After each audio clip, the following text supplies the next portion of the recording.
Olá, estamos em Escatologia em tempos de crise. Estamos falando do Anticristo.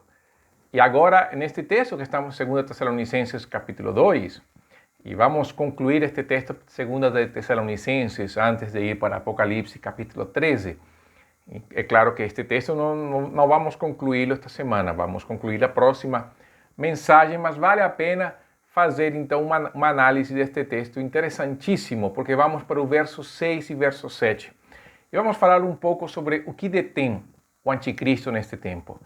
2 Tessalonicenses, capítulo 2, versos 6 e verso 7, fala o seguinte: E agora sabeis o que o detém, para que seja revelado no tempo certo. Pois o mistério da impiedade já está atuando, e falta apenas ser tirado do caminho aquele que agora o detém. Falamos do anticristo, sua manifestação, ação, e agora Paulo vai falar sobre algo que detém a obra do anticristo. Para começar aquilo que detém, eu quero partir primeiro daquilo que não o detém, que são duas coisas que as pessoas comumente falam, mas que não têm um apoio bíblico a respeito deste assunto. O primeiro, as pessoas pensam, algumas pessoas acham que aquilo que detém o anticristo é o Espírito Santo, que subirá quando a igreja for chamada por Jesus. É claro que não há um argumento bíblico forte para isso. Em primeiro lugar, porque Gênesis capítulo 1, verso 2, fala que o Espírito de Deus pairava sobre a face das águas no momento da criação. Outro aspecto que a Bíblia vai mostrar é que o Espírito de Deus sempre agiu neste mundo. Podemos ver isso no Antigo Testamento, quando revestia de poder aos profetas, os juízes, os reis, os sacerdotes, quando testemunha no nosso coração que somos filhos de Deus, como fala em Romanos capítulo 8, quando reparte os dons livremente, como fala em 1 Coríntios capítulo 12, quando Jesus fala no Evangelho de João que ele convenceria o mundo de pecado, justiça e juízo. E vemos também no livro de Atos e nas epístolas que ele fortalece a igreja nos momentos de privação, de dureza, na verdade, na vida toda. E nos dá poder para testemunhar, como Jesus falou em Atos capítulo 1, verso 8. Então, como o Espírito vai deter o anticristo? Quando, como falamos na vez passada, no texto do Apocalipse, vai dizer que o anticristo fará guerra contra os santos e os vencerá. Se a igreja vai estar presente, quando o anticristo se manifestar, como é que o Espírito Santo será tirado da igreja, onde ela atua poderosamente? Não faz sentido. Não tem um vazamento bíblico que demonstre que a igreja, aliás, que o Espírito Santo será tirado e com isso o anticristo poderá entrar. Aliás, do Senhor é a terra a sua plenitude, como que mesmo supondo que o Espírito Santo subisse aos céus, como é que o agir de Deus então vai parar? Se Deus é o dono do mundo, Deus é quem governa todas as coisas com uma palavra do seu poder. O Senhor reina sobre todas as coisas. E o outro que se fala muito é a questão da igreja, quando a igreja for levantada. Veja que nos dois casos tem a ver com a ascensão da igreja. Então, comumente, quem pensa isso são os pré-tribulacionistas, aqueles que pensam que o anticristo aparecerá depois da subida da igreja, do arrebatamento da igreja. Não faz sentido também não, porque nós estudamos já Mateus capítulo 24, e neste mesmo texto, a 2 Tessalonicenses, que a igreja vai conhecer o anticristo. E o próprio Apocalipse capítulo 13 vai mostrar que ele fará guerra contra os santos. E o que a Bíblia chama de santos é justamente a igreja do Senhor. Não há outros santos na Bíblia a não ser a igreja do Senhor. Os chamados por Cristo, comprados pelo preço do seu sangue. Então não tem como dizer que no texto de Apocalipse capítulo 13, quando a Bíblia fala que a besta fará guerra contra os santos e os vencerá, que está se referindo a outro corpo que é a igreja. Não faz sentido, não tem força bíblica, não tem um apoio bíblico para isso. Então, não tem a ver com isso, não tem a ver com a ascensão de Jesus, basicamente, não tem a ver com a ascensão da igreja e não tem a ver também com a ascensão do Espírito Santo. Este texto não fala sobre isso, então nós já podemos dizer o que não é. Então vamos para aquilo que poderia ser. O que é? Então vamos de novo para o verso 6 e verso 7. E agora sabeis o que o detém para que seja revelado no tempo certo. Pois o mistério da impiedade já está atuando e falta apenas ser tirado do caminho aquele que agora o detém. Mas vamos retornar para o verso 3 deste mesmo capítulo 2, quando Paulo escreve assim: ninguém vos engane de modo algum, pois isso não acontecerá, o anticristo, sem que primeiro venha a apostasia e seja revelado o homem do pecado, o filho da perdição. Basicamente, o verso 3 responde o verso 6 e o verso 7. Ele fala que para que o anticristo se manifeste, primeiro tem que vir a apostasia.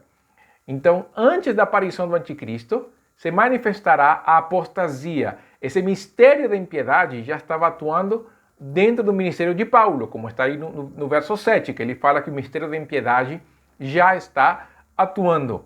Mas aquilo que detém o anticristo é o mesmo que evita a plena manifestação da impiedade. E aqui, é claro que aqui alguém já mais aguzado poderia pensar, o Espírito Santo e a igreja. E é uma grande verdade. Mas não é que eles vão subir. É aquilo que a igreja faz no poder do Espírito. É a pregação do Evangelho. O que detém o anticristo é a manifestação da pregação do Evangelho. Por quê? O que evita a podridão deste mundo? O sal da terra. A presença ativa da igreja na sociedade. A pregação do Evangelho, o Evangelho genuíno, do Evangelho puro, da palavra do Senhor. O que vai acontecer com o mistério da impiedade? Justamente ele vai tentar corromper a pureza do Evangelho. E ali as pessoas alcançarão seu ápice de corrupção. Por quê? Porque em termos gerais, o sal vai perder o seu sabor. A luz vai começar então a se escurecer e se perderá então a referência das pessoas. A igreja perderá o seu papel profético e nesse momento em que a igreja perde o seu papel profético, a apostasia entra com força, a impiedade começa a florescer e nesse momento se cumpre aquilo que Jesus falou em Lucas 18:8. Quando ele fala dizendo, quando vier o Filho do Homem, achará fé na terra? A apostasia se alimenta do relativismo e vice-versa.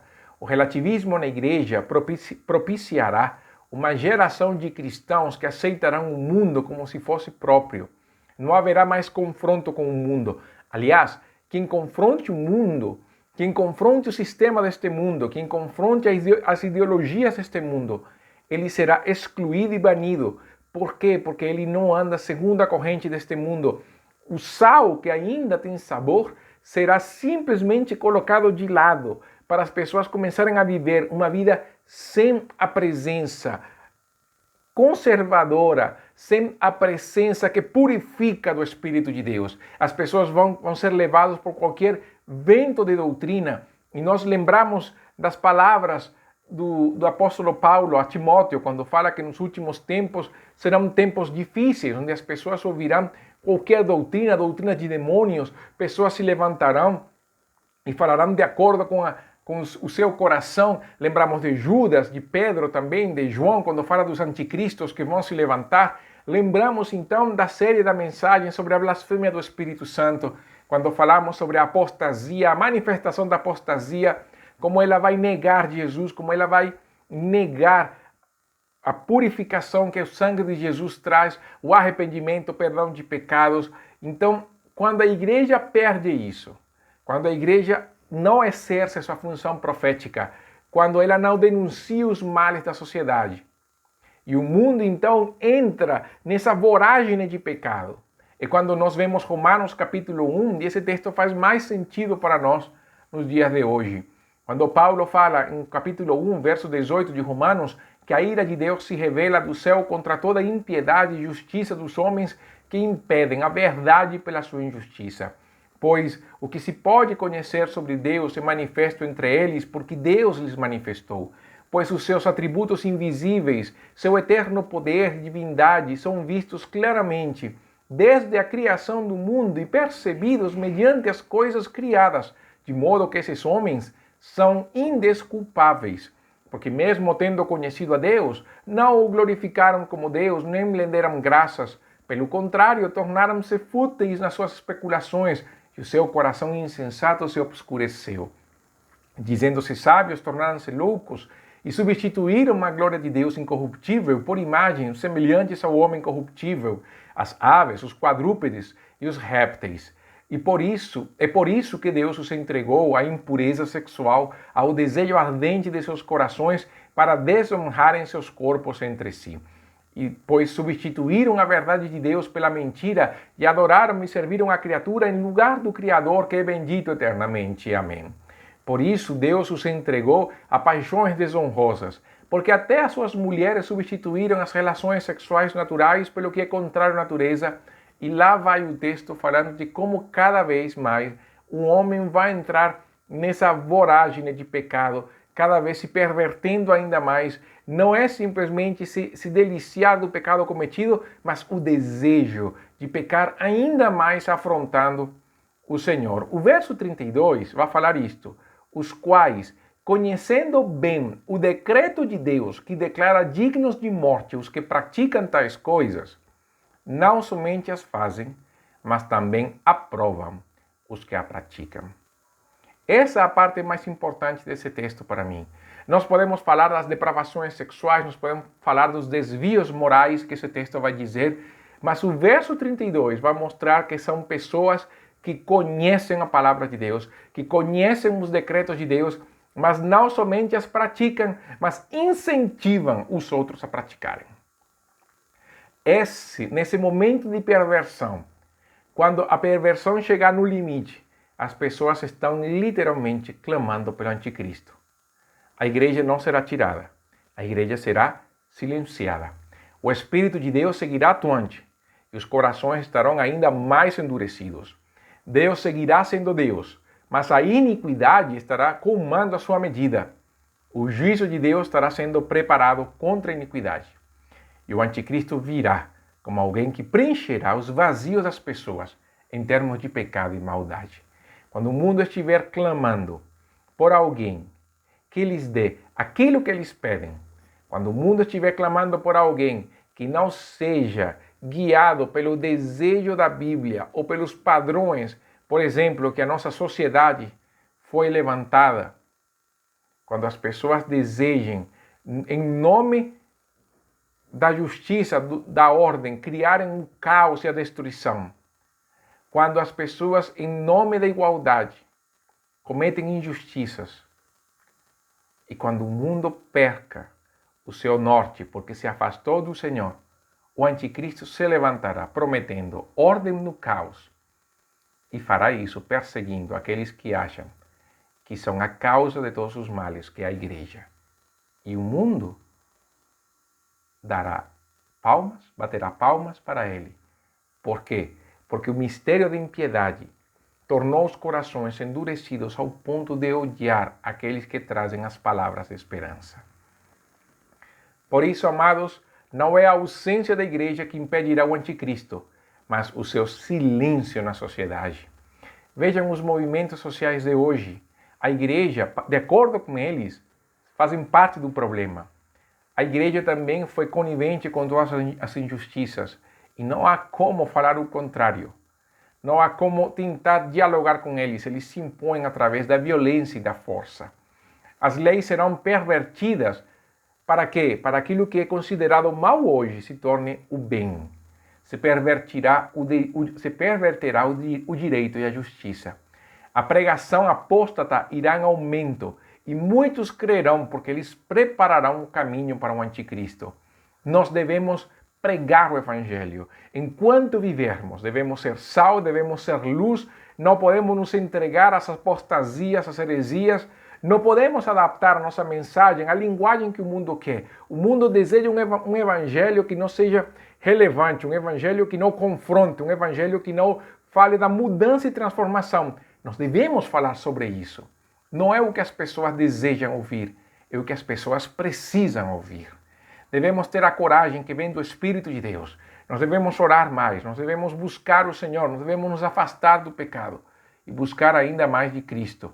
O Evangelho, lembrando, quando for pregado a todas as nações, será a antessala da vinda do Senhor. Quer dizer, no meio da perseguição, no meio da opressão, a obra de Deus não pode parar. Não é tempo de desânimo, é tempo de avançar. No meio das dificuldades, é quando a igreja deve, no poder do Espírito do Senhor, tomar as suas armas, que não são carnais, são poderosos em Deus para destruir fortalezas e pregar o Evangelho, confrontando o homem no encontro com Deus. Porque enquanto, aliás, este mistério da impiedade estiver crescendo, nós podemos dizer para as pessoas, a nossa redenção se aproxima e prepare o seu coração, porque o Rei, o verdadeiro Rei dos Reis e Senhor dos Senhores, está voltando. Ele é a nossa esperança. É a esperança que nós temos no seu retorno glorioso, em que nós teremos nossa vitória final. Vamos orar. Senhor, nós te agradecemos nesta noite, nesta oportunidade em que estamos reunidos, e louvamos e bendizemos o nome do Senhor. Eu oro, Deus, para que os nossos corações se afirmem. Afasta nossas vidas do pecado e da maldade, ó Deus.